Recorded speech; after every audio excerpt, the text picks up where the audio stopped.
समझ रही हो ना मेनका? मुझे क्या करना होगा देवराज? मेनका, विश्वामित्र को अपने रूप लावण्य के माया जाल में फंसाना होगा। अपने सुंदर हाव भाव से नृत्य दिखाकर उसे मुग्ध एवं मोहित करना होगा। इस प्रकार विश्वामित्र की तपस्या भंग करनी होगी।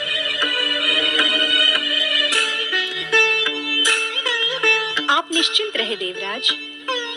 मुझे अपने सन्मुख और समीप पाकर विश्वामित्र अधिक समय तक तपस्या नहीं कर पाएंगे। नारायण नारायण। प्रणाम रुद्रावतार महर्षि दुर्वासा, प्रणाम। आपकी कठोर तपस्या को कोटि कोटि प्रणाम और आपकी भक्ति और निष्ठा को अनेक अनेक प्रणाम। मैंने आपका प्रणाम स्वीकार किया। अब मुझे जाने दे, मुझे माता ने पुकारा है। अवश्य अवश्य। माता की पुकार सुनने पर जगत के सभी कार्य त्याग कर पुत्र को जाना ही चाहिए। किंतु महर्षि, मैं आपके और आपकी माता के मध्य बाधा नहीं बनना चाहता। महर्षि, आप मेरी बात सुने महर्षि। तो अब आपका अभिप्राय क्या है? मात्र देवराज इंद्र के षड्यंत्र की सूचना देना। इसी अभिप्राय से मैं यहाँ उपस्थित हुआ हूँ। षड्यंत्र? कैसा षड्यंत्र? जिस इंद्र ने आपकी माता और आपके साथ दुर्व्यवहार किया, उसी इंद्र के विषय में और उसके षड्यंत्र के विषय में आपको सूचित करना, ये मैं अपना कर्तव्य समझता हूँ। किंतु इंद्र ने किसके साथ षड्यंत्र किया है? राजश्री विश्वामित्र के साथ, जो ब्रह्मर्षि बनने के लिए आप ही के समान कठोर तपस्या कर रहे हैं। किंतु देवराज इंद्र ने उनकी तपस्या खंडित करने के लिए स्वर्ग की अप्सरा मेनका को वहां भेजा है। एक तपस्वी को दुष्ट इंद्र के षड्यंत्र से सावधान करना हमारा कर्तव्य है। हम इसी क्षण वहां जाएंगे। नारायण नारायण।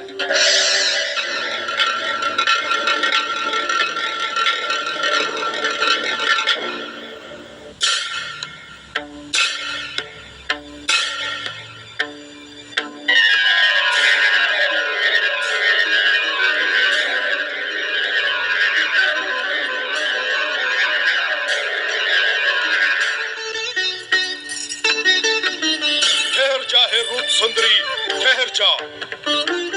षड्यंत्रकारी इंद्र का षड्यंत्र हम कभी भी सफल नहीं होने देंगे। अप्सरा मेनका, एक तपस्वी की तपस्या खंडित करना महापाप है। ऋषिवर, सर्वप्रथम आप मेरा प्रणाम स्वीकार करें। तत्पश्चात मैं आपसे विनती करूंगी कि आप क्रोध न करें। क्रोध न करूं? क्यों न करूं क्रोध? तुम अकारण महापाप करो और मैं कारण होने पर क्रोध भी न करूं। क्यों न करूं क्रोध? ऋषिवर, शांत हो जाइए। मेनका, इस दिव्य और शांत वातावरण को अशांत करने तुम आई हो और मुझे शांत रखना चाहती हो। ऋषिवर, मैं स्वेच्छा से नहीं आई हूँ, भेजी गई। मैं तो अपने स्वामी देवराज इंद्र के आदेश का पालन कर रही हूँ। अनर्थकारी है उसका आदेश और विनाशकारी है तुम्हारा उसे पालन करना।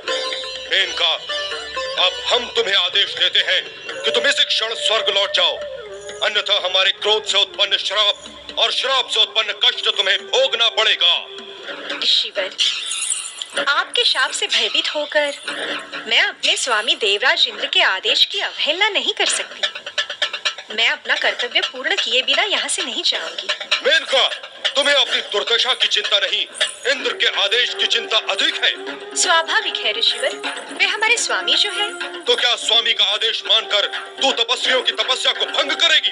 किसका क्या रंग होता है, क्या भंग होता है, ये सोचना मेरा कार्य नहीं है ऋषिवर। मुझे केवल अपने स्वामी देवराज की इच्छा पूर्ण करनी है।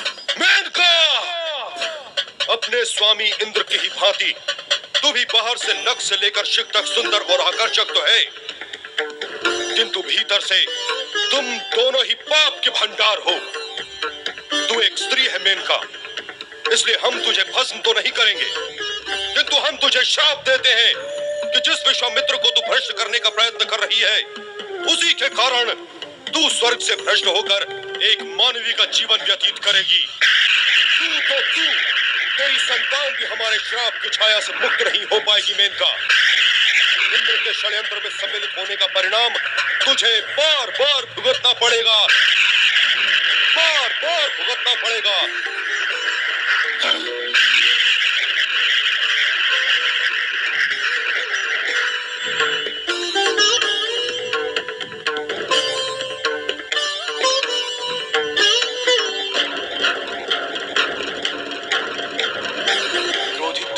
से शापित होने के उपरांत भी देवराज इंद्र द्वारा भेजी गई मेनका ने विश्वामित्र की तपस्या भंग करने का अपना हठ नहीं छोड़ा।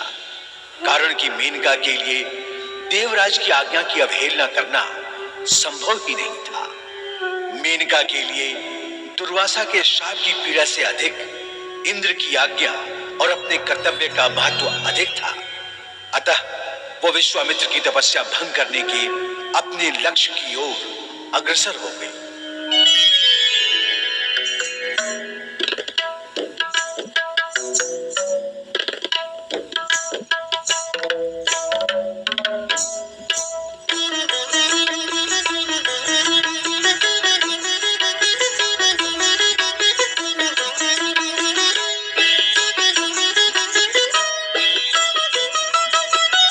रूप अनूप ये केशों